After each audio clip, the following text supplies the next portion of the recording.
Hey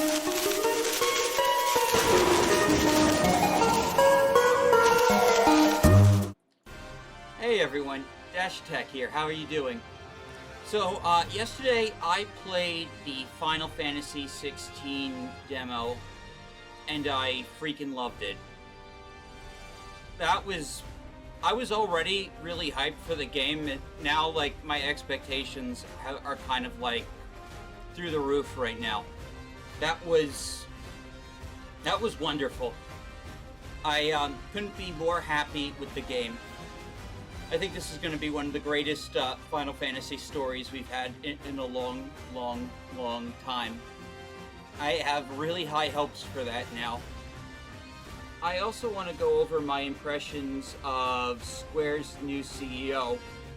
He made an appearance at the pre-launch celebration for 16 and gave a very interesting speech.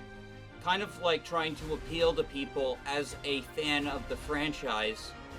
It kind of reminded me a lot of what Reggie Fils-Aimé used to do at Nintendo of America.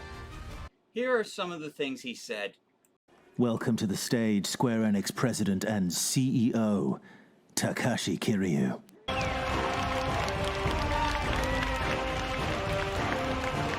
Welcome to this celebration for Final Fantasy 16!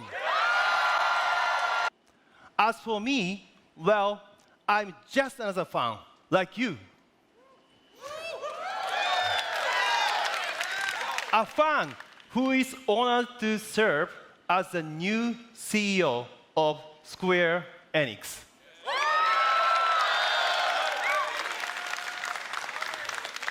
Thank you. And a fan who is so excited to meet you all on this special day when we present to you our latest instrument in the flagship Final Fantasy franchise.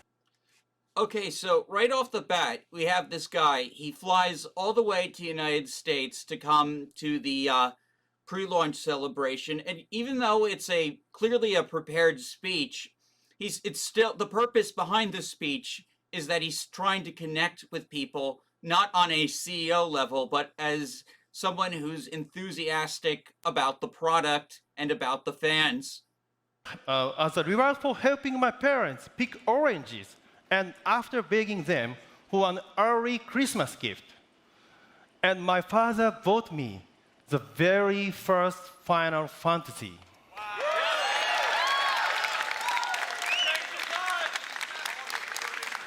And right off the bat, I was surprised.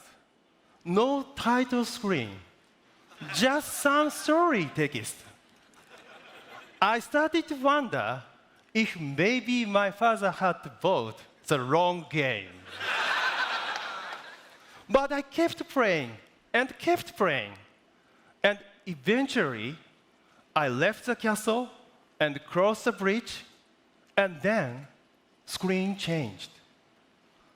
That music, that moment, when title appears, that surprise, that delight, still seared into my memory.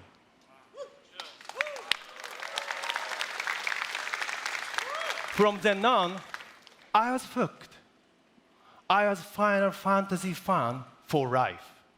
That right there is like what I'm talking about. Like I said, prepared speech, prepared story, but it connects with the fans. He's connecting. He's not like he's coming off as his experience with gaming, actually.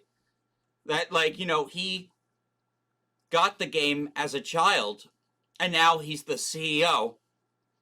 I mean, that's a pretty cool story, in my opinion. I have no reason to doubt that it's the truth. While my friends got into sports or, other activities, but I was focused on games. And yeah, I had more than a few teachers tell me, if you play games all the time, you are not going to succeed in life. But, Exactly. They would very surprised to see me I standing on this stage right now with you. And that's kind of how you can tell he's not really bullshitting.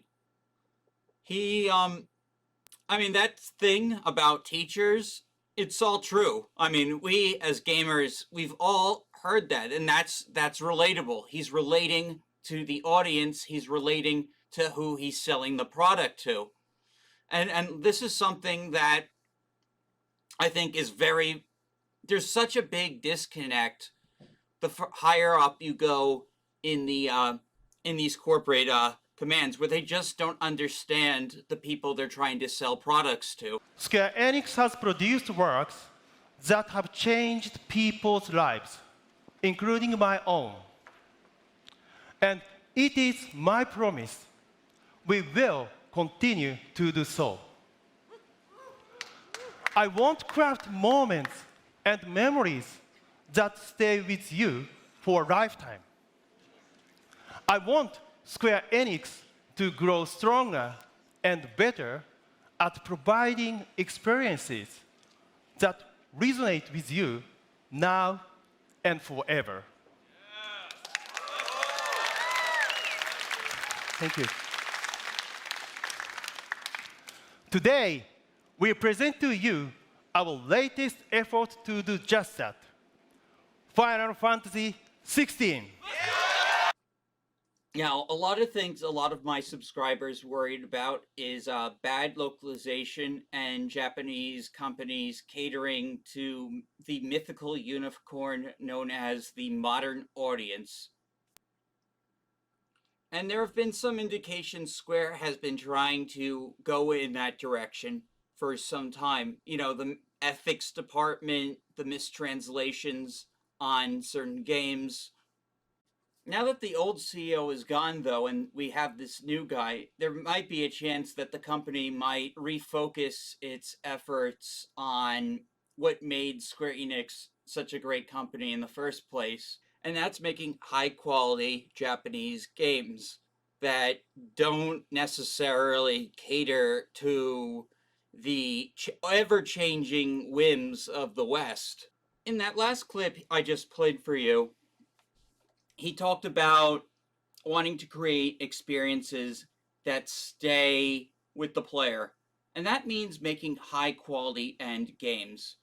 I heard that Square Enix is going to be changing their business strategy going forward, where they release less games but focus on making them really like high quality.